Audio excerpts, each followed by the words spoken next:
I said she was going to be a fairly heavy political week, but this at least has a little bit more of an entertainment slant to it. I guess depending on how entertaining you find Jack Black in 2024, but it's interesting, right?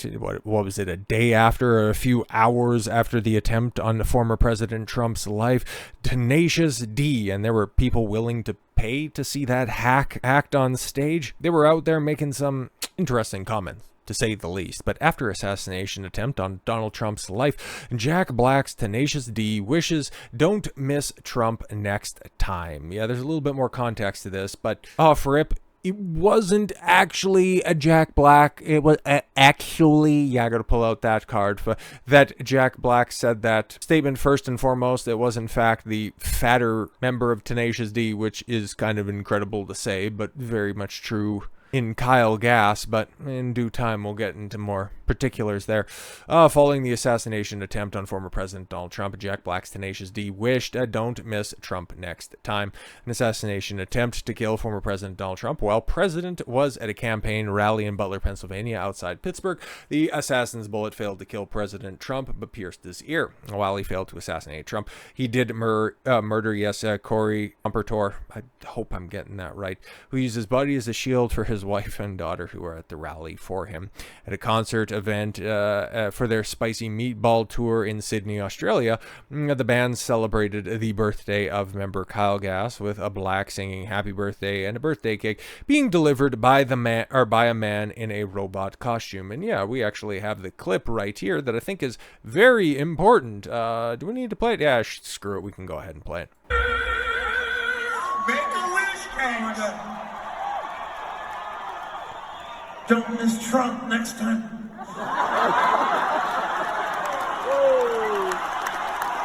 Thank you. Now, okay, I guess it was supposed to be a joke, or at least the people in the crowd that would be more than willing to lynch any conservative that was in there laughed along and found it funny. But for all the blowback, instead of being placed at the very hefty feet of Kyle Gass, is getting put directly at Jack Black, where, you know, the last time we talked about Jack in any meaningful sense, he was, talking about democracy is at stake. Also, in the words of Joe Biden, raising the temperature and inflaming the rhetoric, something that he's trying to tamp down. But like I've said time and time again, and several other people have as well, I can only see that rhetoric getting elevated by one side of this political equation. Less than a month ago, a Black endorsed President Joe Biden, when democracy is at stake. Jack Black answers a call. Mr. President, you're welcome. Back in 2022, he spoke to The Hill discussing the upcoming midterm elections. He told the outlet, "It feels like it's going to be the end of the world if we don't all get on board and vote." He added, "I was just feeling a little anxious about the upcoming elections. It's so consequential, and I've been listening to my favorite podcast and getting a little freaked out. I didn't feel like I was really participating enough, and I wanted to find a way to get out and help the vote." And now, you guys, major political affiliations, very, very prominent, very, very front and center. And it's very interesting because that screenshot, that picture that is right there, it just kind of, it falls in place with several other prominent Disney people that are out there right now in the form of, well, Mark Hamill even, okay, ardent EDS sufferer, somebody who is also a prominent Biden supporter. Oh, I'm sorry, Joby-Wan Kenobi supporter. I died inside when I said that, but within minutes of the attempt on former President Trump's life, he tweets out, "For you and for your favorite person, congratulations. So happy for you." Yep, I deleted the tweet because, you know, he's very aware of what he's doing, but he also understands that, Disney has they got a bit of a history in regards to knocking people off for espousing political views. But he also probably realized very quickly that, if you're a fervent leftist, you're totally fine. Just take a look at Mark Ruffalo, Pedro Pascal, Pablo Hidalgo, and now Jack Black himself, and realize that, he'll be fine. It's only Gina Carano that ends up suffering. And of course, Gina well, she had her take on this situation. So let's see what Gina has to say about this. So she calls out Walt Disney Company after Mandalorian actor Jack Black's Tenacious D wishes don't miss Trump next time. But again, the headline's a little bit misleading. We already kind of cleaned that up, so let's just continue. Gina Carano called out the Walt Disney Company after Mandalorian actor, right? Because I guess that is... he could potentially have a recurring role, even though we don't really know if there's going to be a 4th season of The Mandalorian, and it's normally pointed to his specific episode that marked a staunch demarcation in the fandom to when the, well, season 3 really fell off. But given they're all under the same umbrella, well, hey man, it's all fair game, right? Over the weekend, yes, an assassin attempted to kill former President Donald Trump. We obviously know all of that stuff. At this point in time, it's well-worn ground, and a concert event for their Spicy Meatball tour in Sydney, Australia.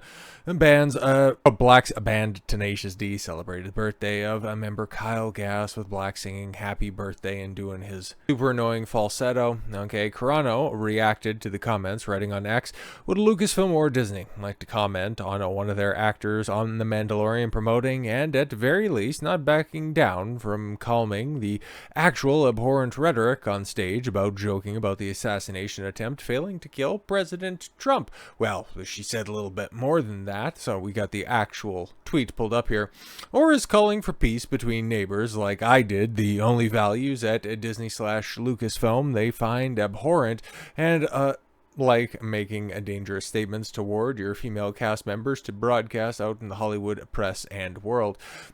This one though, right? Or last week's Mark Ruffalo comment, or all the ones that we have well documented before, and as somebody who is currently taking Disney, the courts, well, if they just go ahead and turn a blind eye to this, which is exactly what they're going to do to it, she just has a far more ammunition for her lawsuit.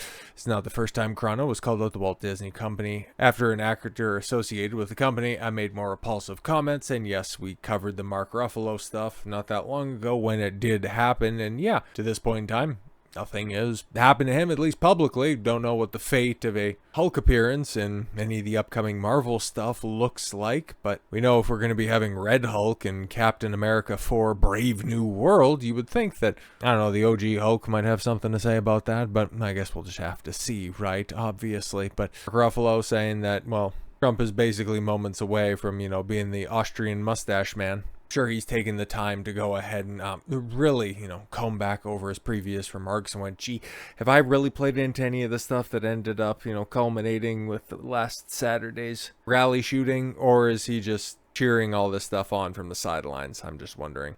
Carano responded to Ruffalo, writing on X, double standards on full display. It's constant and obvious elephant in the room in Hollywood.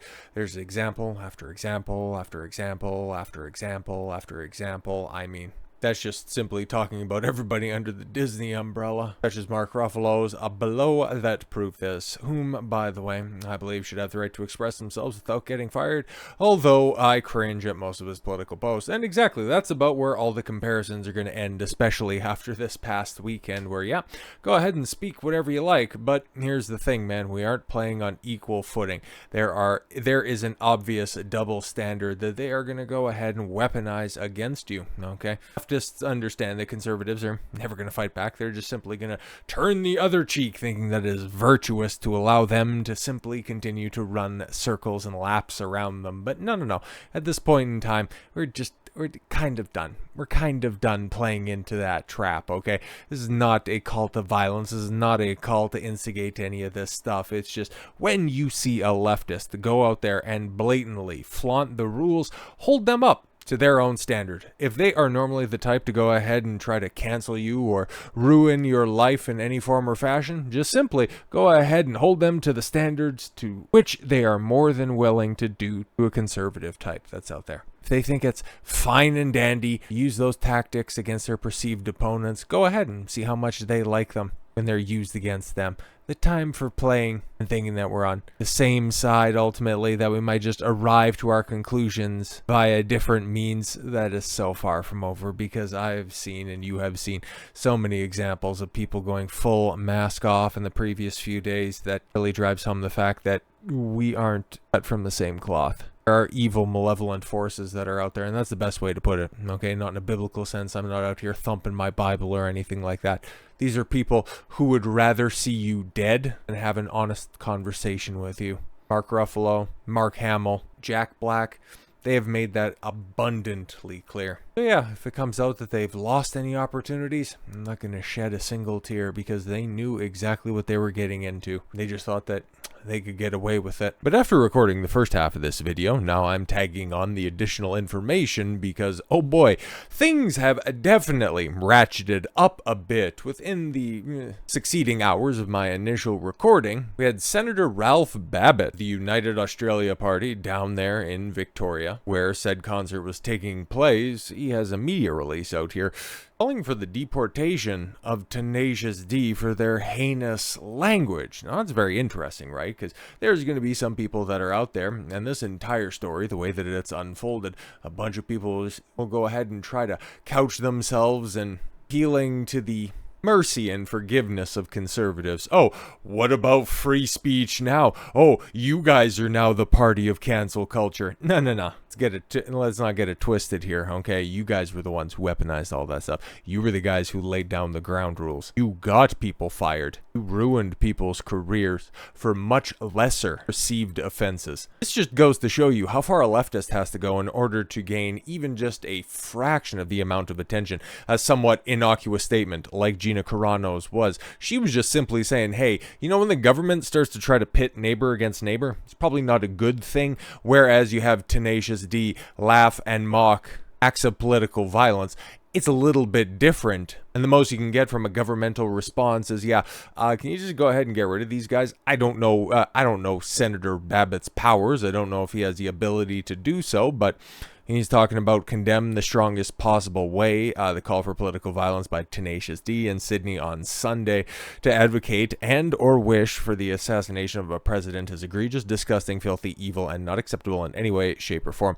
I call on Prime Minister Anthony Albanese to join me in denouncing Tenacious D, Jack Black, and band members Kyle Gass, and I call for the Immigration Minister Andrew Gillies to revoke their visas and deport them immediately. Well, Senator, you don't really need all of that stuff because earlier Tuesday morning, Jack Black took to Instagram and, well, he made a statement. He made a statement that I am not a big fan of at all whatsoever because, first and foremost, okay, I hold steadfast to my own personal principle. I filter my perception of the world based on those, and I read a statement like this, and it just goes, it betrays two of my most important personally held beliefs, that A, should be truthful in everything that you do and say, and B, did I use letters? I think something like that, but it doesn't matter. B or 2, whatever you want right there, or 2B if you like the Nier video game series. Loyalty, okay? And with this, I'll read the statement right here, and then we'll go over it, and it's like, I don't find anything in this at all whatsoever that is consistent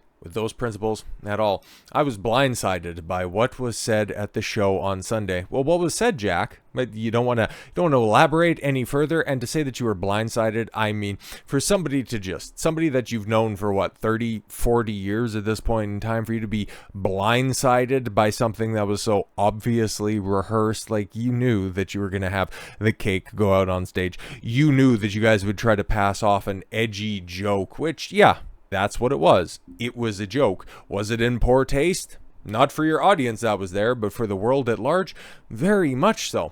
And especially doesn't look good for somebody who so publicly, within about, the course of a past couple of days, was very publicly on stage, all red-faced, screaming your support for Biden. It doesn't necessarily look like you were all that blindsided by it.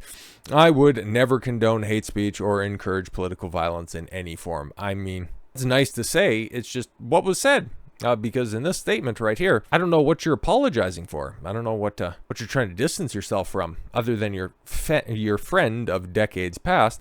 After much reflection, I no longer feel it is appropriate to continue the Tenacious D tour, and all future creative plans are on hold. And the asterisk should read until after the election, because let's keep it a buck. There's some people that are out there saying, oh, Jack Black just broke up Tenacious D. I'm sure that that's all clickbait, and I'm sure that they have very insightful commentary over the top of that, and it's like, that's okay if you want to go ahead in that direction. All I see is this right now is, yeah, Tenacious D has been around for a very long time as a band. It's just, he probably didn't realize that little stunt would work its way up to the Australian government, and it's probably something not too dissimilar than what him and Kyle or him and his other friends talk about on a daily basis. So let's continue. I'm grateful for the fans for their support and understanding. So from that statement, okay, cool, you're putting Tenacious D tour and schedule on pause for a while. Okay, cool. Don't know how much longer the spicy meatball tour was going to be going on, but as a avowed proxy for Biden, I would imagine your political commitments were probably going to ramp up, so there probably wasn't much left on the tour to begin with. There's also some speculation, as somebody who I suppose is a little bit more well aware of the workings of the Australia tour circuit, just concert going in general, but after Jack Black and his band Tenacious D celebrated the near assassination of Trump on Saturday, they got about 10,000 calls and texts from concert venues, and they booked canceling their reservations. Don't know if any of that stuff is true. Again, just pure speculation. Now you see the places have to carry insurance to cover a mass casualty event. Some places it's literally the law. They have a certain level of coverage. So yeah, if there were so many people that were incensed by this, which is why I don't really buy it, especially if you're going out there to an event to see people who would otherwise try to get away with this rhetoric, why you would be canceling any of that stuff. Just see this as somebody who is desperate to go ahead and throw their friend under the bus so that they continue their very lucrative voice acting career. Now you would think, like Jack Black, he's been one of the most famous people for my entire life. Now he's carved himself out quite a good niche when it comes to voice acting. So even though he more than likely has FU money, not willing to get kicked out of the club, so he's going to go ahead and try to bury his friend in the aftermath. That's why I started all of this stuff off by saying I don't think that there's much truth to be found in this, nor do I see a bunch of loyalty. So it's not like I had a high opinion of Jack Black to begin with. It just continues to go downhill from there.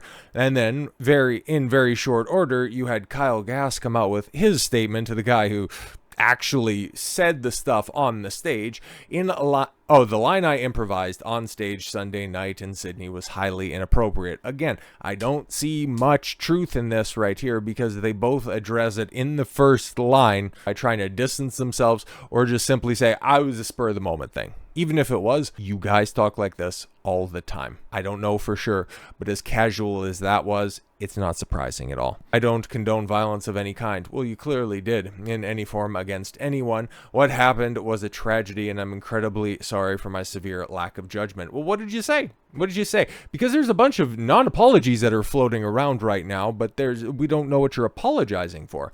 I profoundly apologize to those I've let down and truly regret any pain I've caused. Bro, you're not upset for what you said, okay? You don't actually feel remorse for what you said. You're just mad you got caught. That's it, man. That is it. As repercussions for this, Tenacious D's Kyle Gass axed by talent agency after inappropriate Trump shooting remarks. To be honest, okay, he was dropped by the talent agency. I don't know how much work Kyle Gass has been getting outside of what a Jack has hooked him up with in recent years. When it comes to idiots out there that are saying, oh, this is just right-wing cancel culture. Oh, you guys are just as bad as the far left now. No, Jack Black, anybody referring to Tenacious D getting canceled, that was Jack pulling the plug. He wasn't canceled at all whatsoever. Kyle Gass lost an agent. Okay. Was he immediately fired by any companies like Gina Carano was? Outside of the public discourse of them being dragged, what actual losses have they incurred? Things could change, obviously, by the time that you see this video. I mean, big sponsorships or big opportunities could just completely fall off the table, but let's be completely honest. This was a mega viral event that happened in the very short afterglow of the attempted assassination. And Kyle Gass is just going to have to temporarily fall on the sword for his good friend out there, who's more than willing to throw him under the bus. I was blindsided by this totally random event. I call bullshit on that, but then again, I've called bullshit on Jack Black's entire career. Yeah, man, if you had tickets for the spicy meatball tour, it looks like you're going to have to go get a refund. And if you're looking forward to any upcoming Jack Black appearances, I'll just check out the Joe Biden tour schedule. But hey, at least there's some good news to be found on this one, okay? Tickets for Tenacious D were probably a lot more difficult to get than any of Biden's upcoming campaign stops. So with all that said, thank you all very much for the gift of your time. I've been Don Consuelo. I want you to follow your gut and get after it. Take care, everyone.